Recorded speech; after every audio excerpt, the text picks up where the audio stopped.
സ്വർഗീയവിരുദ്ധ television മിനിസ്ട്രിയിൽ സാമ്പത്തിക പങ്കാളികളാകുക. Heavenly feast mission months. കൂടുതൽ വിവരങ്ങൾക്ക് വിളിക്കുക 9447356682.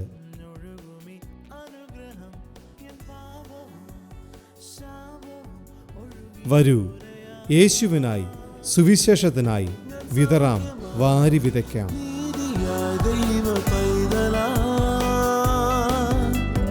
യേശുവിൻ സ്വന്തമായി തീർന്നു ഞാൻ. എന്നെന്നും കവിഞ്ഞൊഴുകുമി അനുഗ്രഹം, നിറഞ്ഞൊഴുകുമി അനുഗ്രഹം.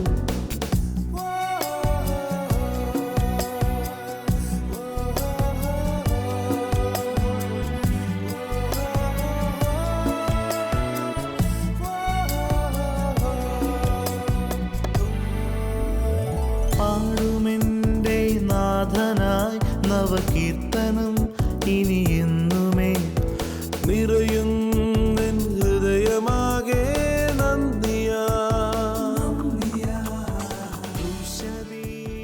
കവിഞ്ഞൊഴുകുന്ന അനുഗ്രഹത്തിലേക്ക് ഒരിക്കൽ കൂടെ സ്വാഗതം. പ്രിയപ്പെട്ടവരെ, നമ്മുടെയൊക്കെ ജീവിതത്തിൽ സാധാരണ നമുക്കുണ്ടാകുന്ന പ്രവണത, ടെൻഡൻസി, 3 തരത്തിൽ നമ്മുടെ ജീവിത കാര്യങ്ങളിൽ നമ്മൾ ആശ്രയിക്കാൻ നമുക്ക് പ്രേരണയുണ്ടാവും. ഒന്ന്, സ്വയ ആശ്രയം, സ്വന്തം ബലത്തിലുള്ള ആശ്രയം, സ്വന്തം പണത്തിൽ, സ്വന്തം ശക്തിയിൽ, സ്വന്തം കഴിവിൽ, സ്വന്തം വിദ്യാഭ്യാസത്തിൽ സ്വയാശ്രയം. രണ്ടാമത്, മറ്റൊന്ന്, നമ്മുടെ ജീവിതത്തിൽ എന്തെങ്കിലും ഒരു ആവശ്യം വരുമ്പോൾ നമ്മുടെ കഴിവിൽ നിൽക്കാതെ പോകുമ്പോൾ നമുക്ക് വരുന്ന ടെൻഡൻസി ഇതാണ്, പരാശ്രയം. ആരെങ്കിലും എന്നെ സഹായിക്കും, അവരെന്നെ സഹായിക്കുമായിരിക്കും, പരാശ്രയം. മൂന്നാമത്തേത്, ഈ തിരുവചനത്തിൽ മുഴുവൻ നമ്മൾ കാണുന്ന കാര്യം, ബൈബിൾ ഈ ആദ്യ പുറം മുതൽ ഒടുവിലത്തെ പുറം വരെ കാണുന്നത് ദൈവാശ്രയം. ദൈവത്തിൽ ആശ്രയിച്ചവരുടെ ജീവിതത്തിൽ ദൈവം ചെയ്ത അത്ഭുതം ലജ്ജിക്കാനിടയാകാതെ, മനുഷ്യരുടെ മുമ്പിൽ കൈ നീട്ടാനിടയാകാതെ അത്ഭുതകരമായി നടത്തിയ വഴികളുടെ ഒരു സമാഹാരമാണ്, അങ്ങനെ നടന്ന അത്ഭുതങ്ങളുടെ ഒരു സമാഹാരമായി എൻ്റെ കയ്യിലിരിക്കുന്ന ഈ പുസ്തകം. മനുഷ്യനെ ദൈവം നടത്തുന്നു, ദൈവാശ്രയം. അതുകൊണ്ട് ഇന്ന് നമ്മൾ കേൾക്കാൻ പോകുന്നത് 3 കാര്യത്തെക്കുറിച്ചാണ്: സ്വയാശ്രയം, പരാശ്രയം, ദൈവാശ്രയം.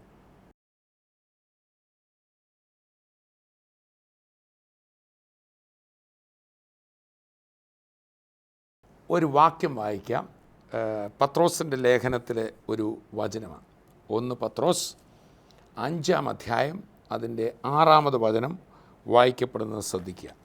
അതുകൊണ്ട് അവൻ തക്ക സമയത്ത് നിങ്ങളെ ഉയർത്തുവാൻ ദൈവത്തിൻ്റെ ബലമുള്ള കൈക്കീഴിൽ താണിരിപ്പീൻ.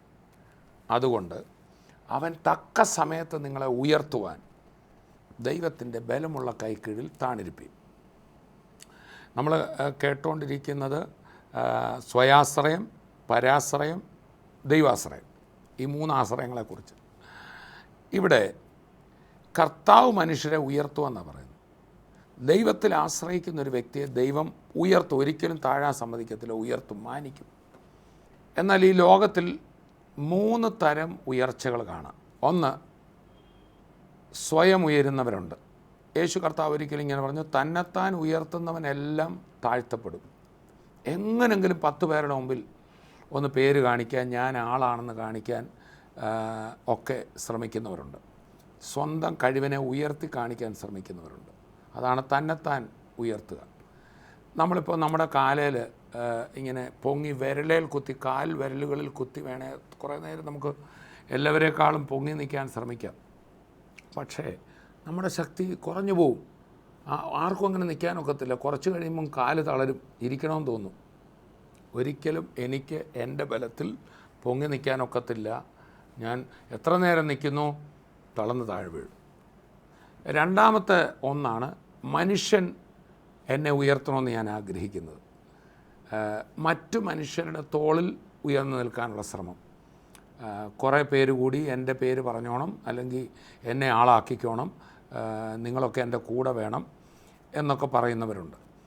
നമുക്കറിയാം, സാധാരണ കൂടുതൽ ആൾക്കാരുടെ നമ്മളെ പുറകിലുണ്ടെങ്കിൽ, അണികൾ ഉണ്ടെങ്കിൽ, അണികളുടെ ബലത്തിൽ നിൽക്കാൻ ആഗ്രഹിക്കുന്നുണ്ട്. ഈ മനുഷ്യരൊക്കെ എൻ്റെ കൂടെ കാണും, ഇന്നോരൊക്കെ ഉണ്ട്. ചിലരാണെങ്കിൽ അവരെ വേണേൽ പൈസയും കൂടെ കൊടുത്ത് കൂടെ നിർത്താൻ ശ്രമിക്കും. അപ്പോൾ അവിടെ നമ്മൾ കാണുന്ന മനുഷ്യർ നമ്മളെ ഉയർത്തുന്ന, കുറേ പേര് കൂടി നമ്മളെ അങ്ങോട്ട് പൊക്കി എന്നിരിക്കട്ടെ. ഇയാൾ വലിയ ആളാണ്, പ്രസംഗകനാണ്, അല്ലെങ്കിൽ പാട്ടുകാരനാണ്, ഇതൊക്കെ പറഞ്ഞ് നമ്മളെ ഉയർത്തിയാൽ, പുകഴ്ത്തിയാൽ, മറ്റുള്ളവരുടെ ഈ പുകഴ്ച വാക്കുകളിൽ നമ്മൾ ഉയരാൻ ശ്രമിച്ചാൽ സംഭവിക്കുന്നത്, അവർ കുറച്ച് കഴിയുമ്പോൾ നമ്മളിൽ നിന്ന് എന്തെങ്കിലുമുള്ള താല്പര്യങ്ങൾ അവർക്ക് കിട്ടാതെ വരുമ്പം അവർ നമ്മളെ താഴ്ത്തിടും. ഇട്ടിട്ട് അടുത്ത ആളെ അവർ ഉയർത്തിപ്പിടിക്കുന്ന കാണാം. അതാണ് മനുഷ്യരുടെ പ്രത്യേകത. മനുഷ്യൻ്റെ കാലുകളിൽ ഉയരരുത്. നമ്മൾ വല്ലവരുടെയും തോളിൽ നമ്മളെ പൊക്കി പിടിച്ചുകൊണ്ടെന്നാൽ കുറച്ച് നേരം കഴിയുമ്പോൾ അവർക്ക് കൈ കഴിക്കും, കാല് കഴിക്കും, അല്ലെങ്കിൽ അവർക്ക് വേറെ താല്പര്യം വരുമ്പോൾ നമ്മളെ ഇട്ടിട്ട് അവർ പോകും. എന്നാൽ മൂന്നാമതൊരു ഉയർച്ചയുണ്ട്, അതാണ് ദൈവം ഉയർത്തുന്നത്. അതിനെക്കുറിച്ചാണ് നമ്മളിവിടെ വായിച്ച വാക്യം 1 പത്രോസ് 5:6. അതുകൊണ്ട് അവൻ തക്ക സമയത്ത് നിങ്ങളെ ഉയർത്തേണ്ടതിന് അവൻ്റെ ബലമുള്ള കൈക്കെടുത്താണിരിപ്പിൻ. ഈ കരം ഭൂമിയിൽ നിന്ന് വരുന്ന അല്ല. ഇവിടെ എന്നെ ഉയർത്തുന്നത് മനുഷ്യരല്ല, അദൃശ്യനായ ദൈവം തന്നിൽ ആശ്രയിക്കുന്നവരെ തൻ്റെ കരം ഉയരത്തിൽ നീട്ടി എന്നെ വിടുവിക്കുക. ഇത് ഉയരത്തിൽ നിന്നുള്ളതാകയാൽ ആർക്കും എന്നെ താക്കാനൊക്കത്തില്ല. ഞാൻ സ്വയം ഉയർന്നാൽ, വേറെ ആരെങ്കിലും എന്നേക്കാൾ ഉയർന്നാൽ, അല്ലെങ്കിൽ അവർക്കെന്നെ വേണം താഴ്ത്താം, അല്ലെങ്കിൽ ഞാൻ മനുഷ്യരുടെ താല്പര്യങ്ങളിൽ ഉയർന്നാൽ അവർക്കെന്നെ താഴ്ത്താം. പക്ഷേ കർത്താവ് ഒരാളെ ഉയർത്തിയാൽ ആ വ്യക്തിയെ താഴ്ത്തുവാൻ ആർക്കും സാധ്യമല്ല. 3 തരം ആശ്രയങ്ങളെക്കുറിച്ചാണ് നമ്മൾ കേൾക്കാൻ പോകുന്നത്. 1 സ്വയാശ്രയം, 2 പരാശ്രയം, 3 ദൈവാശ്രയം. ഇതിനെല്ലാം ഉദാഹരണങ്ങളായി ഈ തിരുവചനത്തിൽ അനേകമുണ്ട്. അപ്പോൾ തന്നെ ദൈവത്തിൽ എനിക്കങ്ങനെ ആശ്രയിക്കാൻ പറ്റും. നമ്മൾ സാധാരണ ഒരു കാര്യം വരുമ്പോൾ പെട്ടെന്ന് മനുഷ്യന് കണ്ണിൽ കാണുന്നതിലല്ലേ ആശ്രയിക്കാനൊക്കത്തുള്ളൂ. എനിക്കിപ്പോൾ ഒരു ആവശ്യം വന്നാൽ പെട്ടെന്ന് ഞാൻ ചിന്തിക്കുന്ന, എനിക്ക് പൈസ ഉണ്ടല്ലോ, അല്ലെങ്കിൽ എനിക്ക് കുറച്ച് വസ്തു കിടപ്പുണ്ടല്ലോ, ഒന്നുമില്ലേലും എനിക്ക് ഇന്ന ജോലിയൊക്കെ അറിയാമല്ലോ, ഇപ്പോഴത്തെ ജോലി പോയാലും ഇന്ന പണി ചെയ്യുക, അത് എന്നിൽ ഞാൻ ആശ്രയിക്കുക. മനുഷ്യൻ പെട്ടെന്ന് കാണുന്ന കാര്യങ്ങളിൽ ആശ്രയിക്കുന്നു അല്ലേ? അപ്പോൾ തന്നെ ഇനി എൻ്റെ കഴിവുകൾ തീർന്നാൽ പെട്ടെന്ന് മനുഷ്യൻ മറ്റുള്ളവരിൽ ആശ്രയിക്കുമ്പോഴും അവൻ കാണുന്നിടത്തോട്ടുണ്ട്, ആ മനുഷ്യൻ്റെ കയ്യിൽ പൈസ ഉണ്ട്, ഇന്നയാൾ ഇന്ന പോലെയൊക്കെ ചെയ്യാൻ പറ്റുന്ന ആളാണ്, അയാളെ പോയി ആശ്രയിക്കാം. അതാണ് പരാശ്രയം. എന്നാൽ മൂന്നാമത്തെ ആശ്രയമാണ് ദൈവാശ്രയം. പക്ഷേ ഒരു പ്രശ്നം ഇവിടെയുണ്ട്. ദൈവത്തെ ആരും ഒരു നാളും കണ്ടിട്ടില്ലല്ലോ. ഇവിടെ പോയി ആശ്രയിക്കുക, ദൈവം എവിടെ ഇരിക്കുക? ദൈവത്തെ അങ്ങനെ കാണാൻ പറ്റും? അതിനും കൂടെ ഉള്ളൊരു മറുപടിയാണ്. അതിനാണ് ക്രിസ്തുവിനെ ദൈവം ഈ ഭൂമിയിലേക്ക് വിട്ടത്. നമ്മൾ യോഹന്നാൻ്റെ സുവിശേഷം 1-ാം അധ്യായം 17-18 ആ ഭാഗങ്ങൾ വായിക്കുമ്പോൾ ഇങ്ങനെ വായിക്കുന്നു, ദൈവത്തെ ആരും ഒരു നാളും കണ്ടിട്ടില്ലല്ലോ. അതെ, കണ്ടിട്ടില്ലല്ലോ. എവിടെ ചെന്ന് ദൈവം ഉണ്ടെന്ന് കാണും. ആര് പറയുന്നിടത്താ ദൈവം? ആരാ ദൈവം? എവിടാ ദൈവം? ദൈവത്തിന് ഞാൻ വല്ലതും കൊടുക്കണോ? ആര് പറയുന്നത് ശരി എന്നൊക്കെ ഒത്തിരി കൺഫ്യൂഷൻ വരുമ്പോൾ യഹൂദജനത്തിന് ഏറ്റവും അധികം ദൈവം തന്നെ വെളിപ്പെടുത്തിയ സത്യദൈവം, ജീവനുള്ള ദൈവം, ഏക ദൈവം ഏറ്റവും കൂടുതൽ ഇസ്രായേലിന് സ്വന്തം വെളിപ്പെടുത്തലുകൾ കൊടുത്തു. ഇസ്രായേലിന് അത് കൊടുത്തത് ഇസ്രായേലിനെ മാത്രം ദൈവം സ്നേഹിച്ചുകൊണ്ടല്ല. നമുക്കറിയാമല്ലോ, ദൈവപുത്രനെ ക്രൂശിച്ചവരാണ് ഇസ്രായേൽക്കാർ. എങ്കിലും ദൈവം അബ്രഹാമിനെ തിരഞ്ഞെടുത്തു, ഇസ്രായേൽ ജനതയ്ക്ക് തന്നെ വെളിപ്പെടുത്തി കൊടുത്തു. പക്ഷേ അവർക്ക് കൊടുത്തത്, നീ ഭൂലോകത്തിൻ്റെ അറ്റത്തോളം എൻ്റെ സാക്ഷിയാകുക, അല്ലെങ്കിൽ ലോകം മുഴുവനുള്ളവർക്ക് വെളിച്ചം പകരുവാൻ ഒരു ജനതയ്ക്ക് സത്യദൈവത്തെക്കുറിച്ചുള്ള അറിവ് കൊടുത്തു എന്ന് മാത്രമേ ഉള്ളൂ. ആ ഇസ്രായേലിന് പോലും ദൈവത്തെക്കുറിച്ച് സമ്പൂർണ്ണമായൊരു വെളിപ്പാട് കിട്ടിയില്ല. അതുകൊണ്ടാണ് യഹൂദനായ യോഹന്നാൻ, ക്രിസ്തുവിൻ്റെ കൂടെ 3.5 വർഷം നടന്ന യോഹന്നാൻ എന്ന ശിഷ്യൻ, മുക്കുവനായിരുന്നു. അപ്പനായ സബദിയുടെ കൂടെ മീൻ പിടിക്കുകയും വല നന്നാക്കുകയും ഒക്കെ ചെയ്ത ഒരു സാധാരണ മുക്കുവൻ, വിദ്യാഭ്യാസമില്ലാത്ത ഒരു സാധാരണ മീൻപിടുത്തക്കാരൻ, താൻ്റെ ദേശത്ത് താനായിരുന്ന കടൽ തീരത്തേക്ക് ഇറങ്ങി വന്ന് നടക്കുന്ന ചെറുപ്പക്കാരൻ ദൈവപുത്രനാണെന്ന് തനിക്ക് ആദ്യം മനസ്സിലായില്ല. പക്ഷേ അവിടുത്തെ നാവിൽ നിന്ന് വന്ന വാക്കുകൾ, അവൻ കടലിനെ അടക്കിയപ്പോൾ, അവിടുന്ന് തന്നെ ശിഷ്യന്മാരിൽ ഒരാളായി ക്ഷണിച്ച് കൊണ്ടുപോയപ്പോൾ, ആ സ്നേഹം കണ്ടപ്പോൾ, മഹാപാപിയെപ്പോലും സ്നേഹിക്കുന്ന ആ ദിവ്യ സ്നേഹം കണ്ടപ്പോൾ യഹൂദനായ യോഹന്നാൻ, തനിക്ക് ഏതൊരു യഹൂദനും അറിയാവുന്ന പോലെ പഴയ നിയമത്തിലെ ക്രിസ്തുവിന് മുമ്പുള്ള ഗ്രന്ഥങ്ങളിൽ നിന്ന് പറഞ്ഞിരിക്കുന്ന മശിഹായാണ്, ലോകരക്ഷകനായി ഈ ഭൂമിയിലേക്ക് അയക്കുമെന്ന് പറഞ്ഞ ആളാണ് ഇപ്പോൾ എൻ്റെ ഗ്രാമത്തിലൂടെ ഞാൻ മീൻ പിടിക്കുന്ന സ്ഥലത്തൂടെ വന്നിരിക്കുന്നത് എന്നുള്ള ബോധ്യം യോഹന്നാനുണ്ട്. യോഹന്നാനൊക്കെ ആദ്യം പത്രോസ് അടക്കം എല്ലാവരും ക്രിസ്തുവിനെ ശങ്കയോടെയാണ് നോക്കിയത്. പക്ഷേ ആ ക്രിസ്തുവിൻ്റെ ദിവ്യ സ്നേഹം ലോകത്തിൽ ഒരു മനുഷ്യനും പ്രദർശിപ്പിക്കാൻ കഴിയാത്ത ദൈവ സ്വഭാവങ്ങൾ ക്രിസ്തുവിൽ വെളിപ്പെട്ടപ്പോൾ ആ കണ്ട യോഹന്നാൻ്റെ സുവിശേഷത്തിൽ എഴുതുക, ദൈവത്തെ ആരും ഒരു നാളും കണ്ടിട്ടില്ല. യോഹന്നാൻ പറയുക, എൻ്റെ കുടുംബാംഗങ്ങൾ ആരെങ്കിലും കണ്ടെന്ന് പറഞ്ഞാൽ ഞാൻ സമ്മതിക്കത്തില്ല. ഞാൻ പറഞ്ഞ യഹൂദ ജനത യെരുശലേം ദേവാലയത്തിലും മരുഭൂമിയിലുമൊക്കെ ദൈവത്തെ ആരാധിച്ച, പർവ്വതത്തിൽ വെളിച്ചം കണ്ട മോശയെ പോലെയുള്ളവരൊക്കെ ദൈവത്തെ കണ്ടെന്ന് പറഞ്ഞുകൊണ്ട്, പക്ഷെ ഞാൻ സമ്മതിക്കത്തില്ല, അവരൊന്നും കണ്ടിട്ടില്ല. ദൈവത്തെ ആരും ഒരു നാളും കണ്ടിട്ടില്ല. അവൻ്റെ മടിയിലിരിക്കുന്ന ഏകജാതനായ പുത്രൻ അവനെ വെളിപ്പെടുത്തിയിരിക്കുന്നു. എന്നിട്ട് യോഹന്നാൻ പറയുക, അവൻ്റെ തേജസ്, ഏകജാതനായവൻ്റെ തേജസ്സായി ഞങ്ങൾ കണ്ടു. ഞങ്ങളുടെ കണ്ണുകൊണ്ട് കണ്ടതും ഞങ്ങളുടെ ചെവി കേട്ടതും ഞങ്ങൾ തൊട്ടതും ഞങ്ങൾ അറിയിക്കുന്നു. അവനാ യഥാർത്ഥ വചനം, അവനാ ദൈവം. അവൻ ദൈവം മനുഷ്യനായിട്ട് വന്നതാണ്.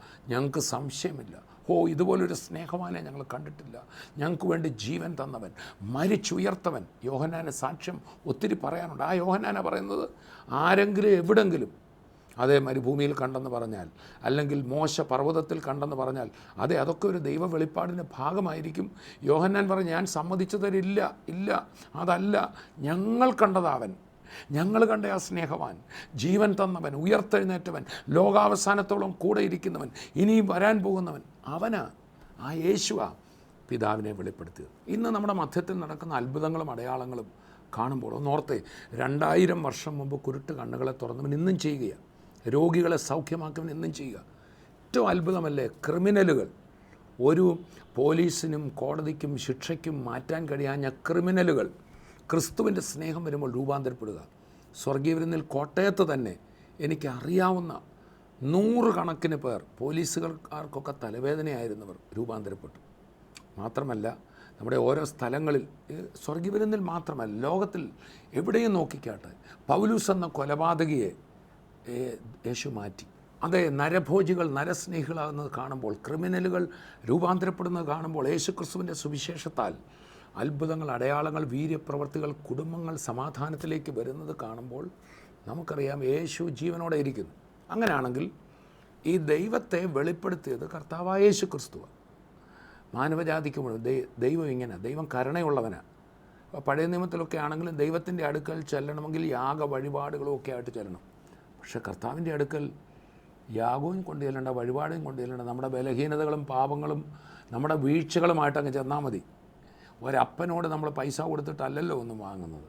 അങ്ങനെയാണെങ്കിൽ സകലവും സൗജന്യമായി തൻ്റെ ജീവനെ, തൻ്റെ ജീവരക്തം നമ്മുടെ വീണ്ടെടുപ്പിനായി, നമ്മുടെ പാപമോചന യാഗമായി സ്വയം അർപ്പിച്ച ക്രിസ്തുവിൻ്റെ ആ സ്നേഹത്തിലൂടെയാണ് നമ്മൾ ദൈവത്തെ അറിയുന്നത്. അപ്പം അതാണ് നമ്മളിങ്ങനെ വായിക്കുന്നത്, ദൈവത്തെ ആരും ഒരു നാളും കണ്ടിട്ടില്ല, പുത്രൻ അവനെ വെളിപ്പെടുത്തി. അതുപോലെ തന്നെ യേശു പറഞ്ഞു, ഞാൻ തന്നെ വഴിയും സത്യവും ജീവനുമാണ്, എന്നിലൂടെ നിങ്ങൾക്ക് പിതാവിൻ്റെ അടുക്കലെത്താം. അത് തന്നെയാണ് കർത്താവ് വീണ്ടും പറയുകയാണ്, എന്നെ കണ്ടവൻ പിതാവാം ദൈവത്തെ കണ്ടിരിക്കുന്നു.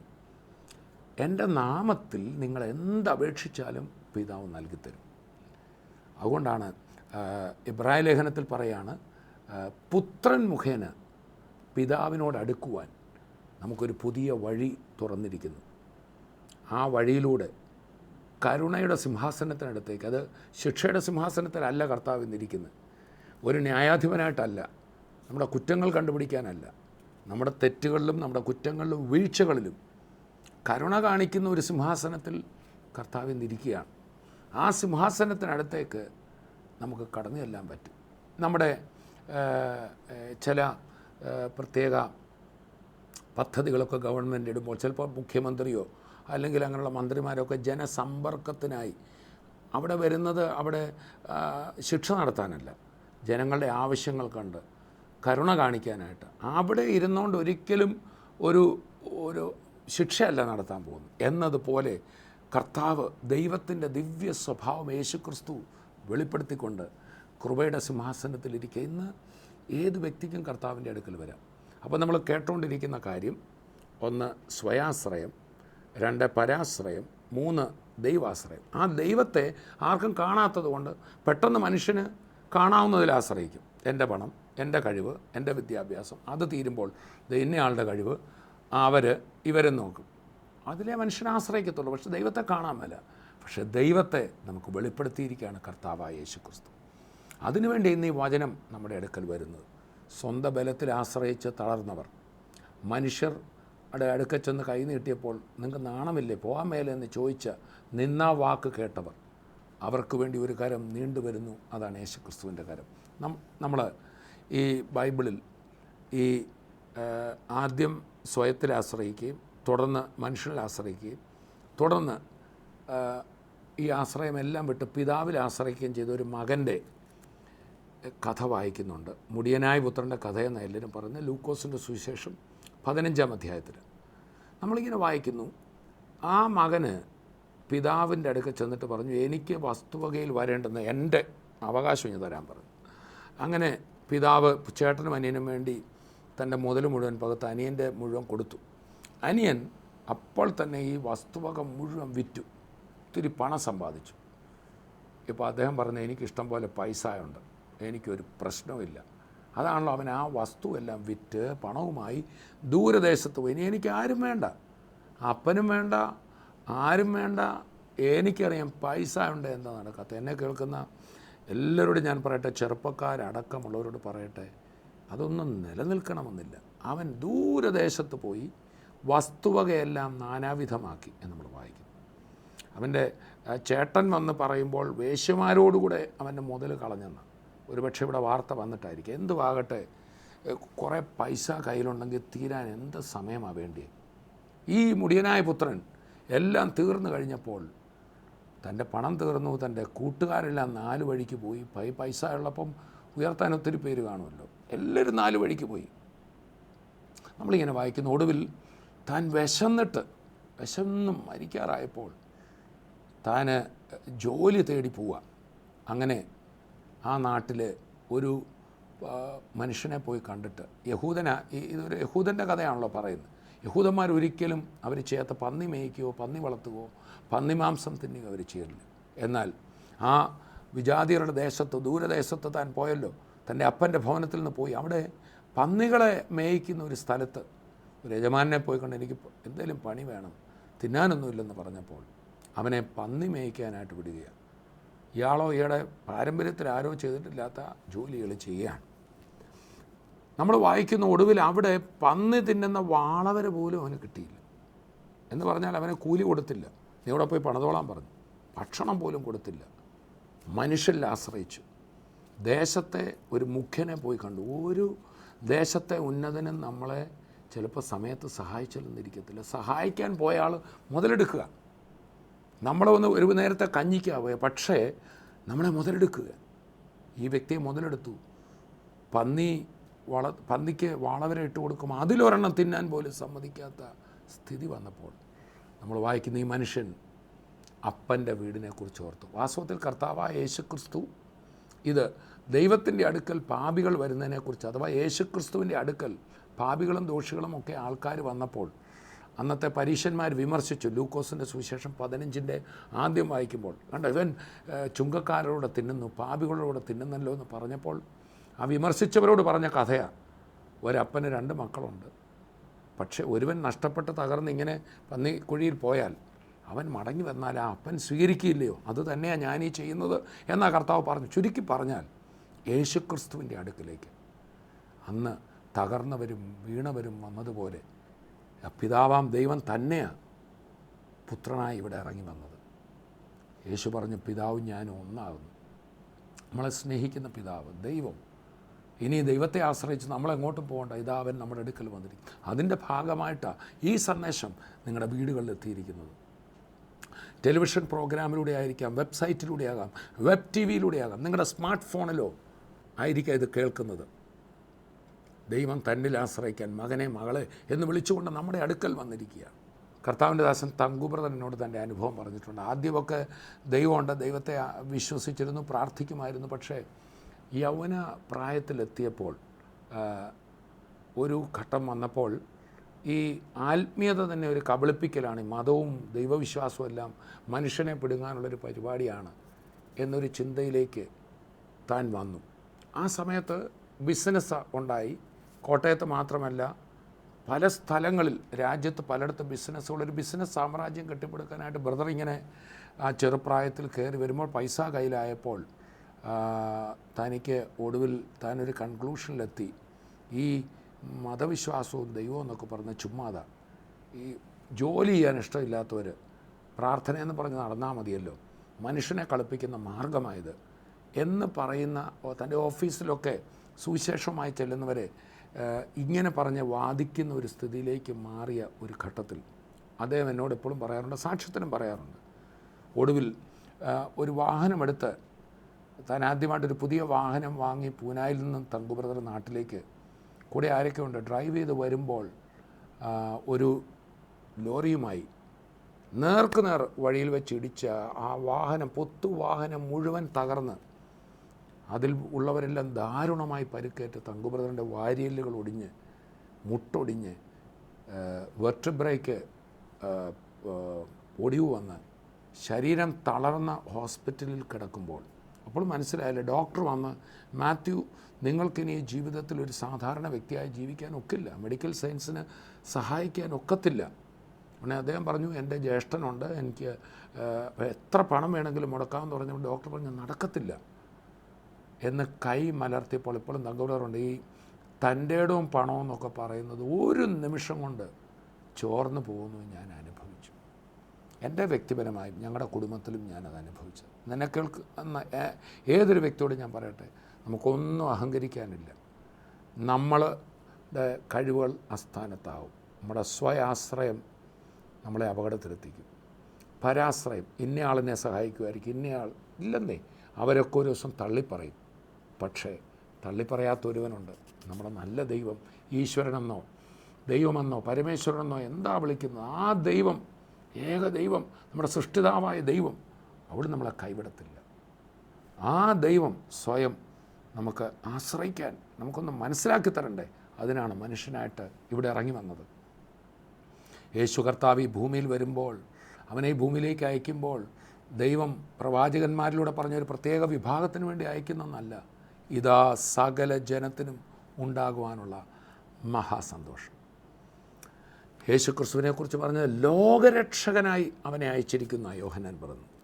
സകല ഭൂസീമാവാസികളുമേ നിങ്ങൾക്കുള്ള സദ്വർത്തമാനം ഇതാ എന്നാണ് ക്രിസ്തുവിൻ്റെ പിറവിയിൽ ദൈവം പറയുന്നത്.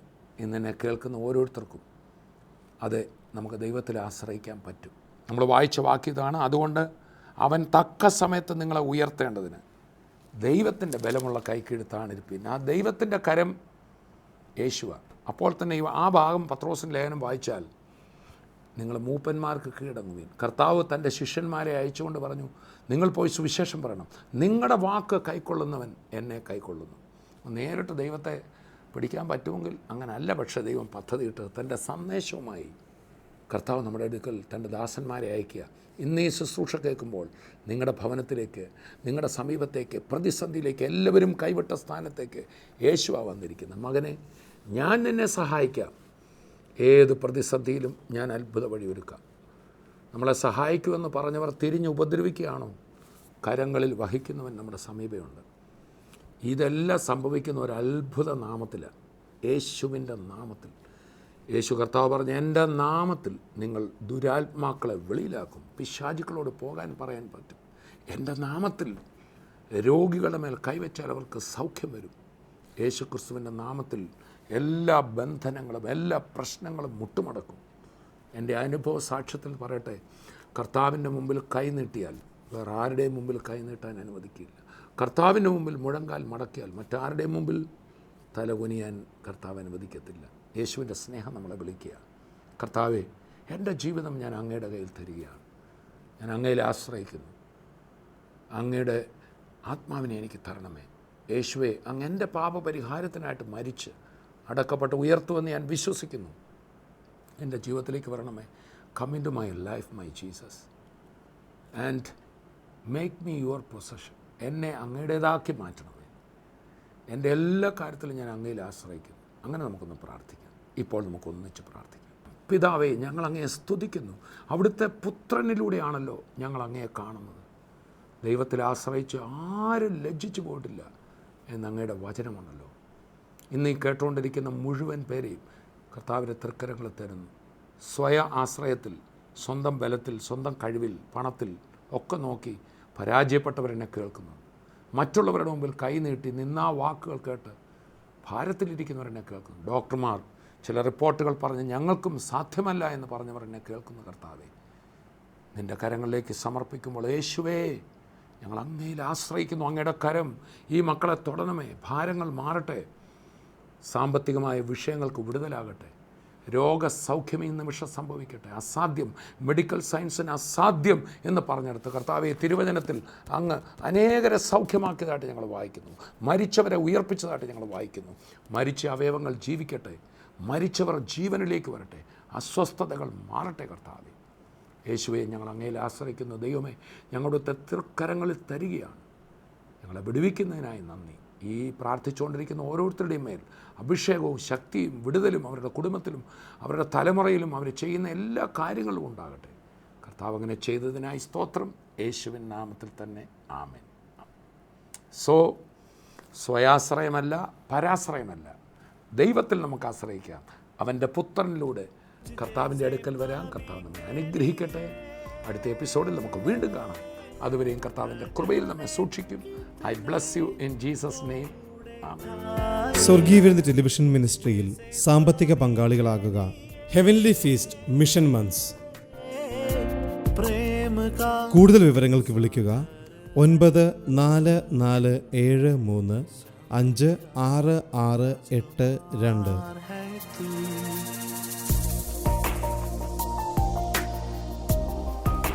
വരൂ, യേശുവിനായി സുവിശേഷത്തിനായി വിതറാം, വാരി വിതയ്ക്കാം.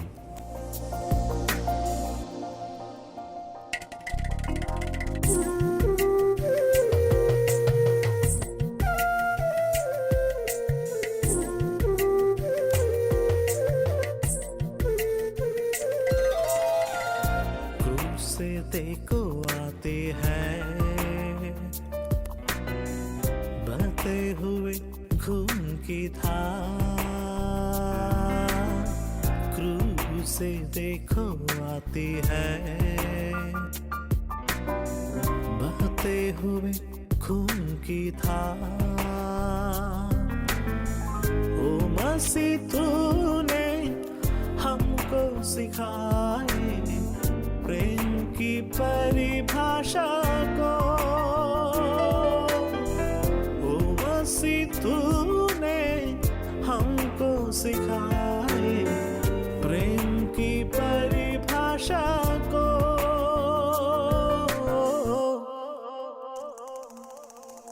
प्रेम का सागर है तू, चांदी का राजकुमार है तू। चरणों में आकर हाथ उठाकर करते हैं तेरे हम स्तुति। चरणों में आकर हाथ उठाकर करते हैं तेरे